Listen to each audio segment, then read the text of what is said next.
John and Betty Stam were American Christian missionaries whose brief lives and martyrdom in China became a powerful symbol of faith and sacrifice for the Christian faith in the 20th century.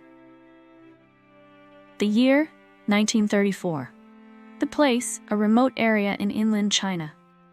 The circumstances, a young couple, both still in their 20s, are bound and led to Miaoshou, a small town located a few miles from their home in the village of Jingde, where they had been assigned a ministry.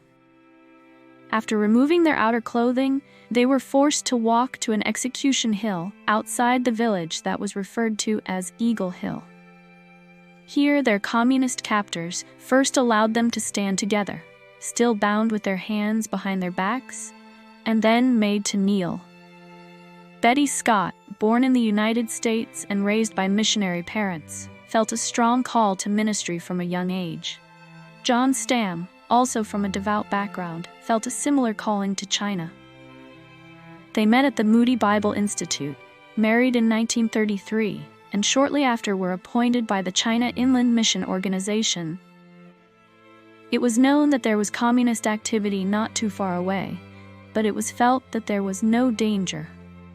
And the village seemed happy to welcome this young couple, to whom by this time their first child, Helen Priscilla, had been born. The Red Army arrived in the village in late November, and it was only 2 weeks later that early one morning there was pounding on their door. The door was broken in. Without fear, John welcomed them. Betty prepared tea and cookies and served these officers. The Stams were then bound and carried away and detained overnight in a local prison. The next day, the communists marched John and Betty, still bound, although Betty was permitted to minister to the baby, to the nearby village of Miaoshou, where they were placed in a house that was being used as a prison. A criminal, whom the army had just released, overheard the soldiers saying they were going to kill the baby.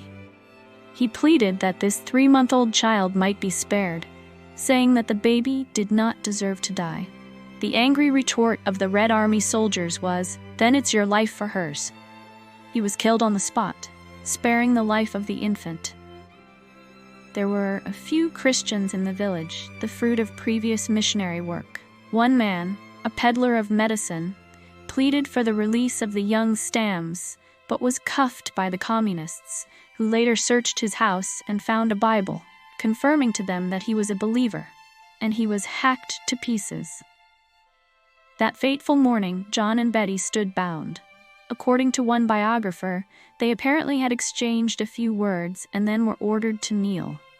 With a flash, a sword severed completely the head of John Stam, and he fell dead to the ground. Betty fell over him. The sword flashed the second time, and Betty's head was severed. But what of their little baby Helen? She had been left at a home in the village, wrapped up in her blankets against the cold of that area. 24 hours later, a pastor, Evangelist Lowe, came and learned of what had transpired the previous day. There on Eagle Hill still lay the bodies of John and Betty Stam. He took charge and was able to give them a Christian burial. Little Helen had been without food or drink for over 24 hours, yet seemed to be healthy.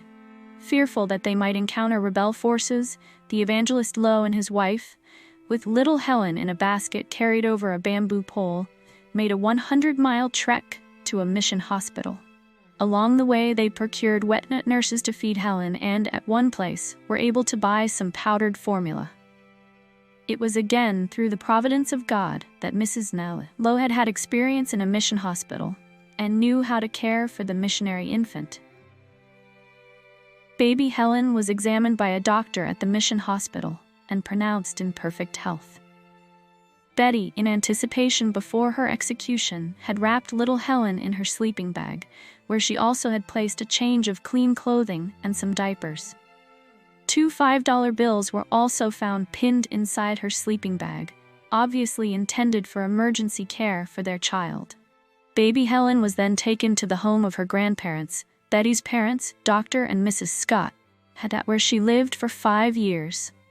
She was later moved to the United States for her college education.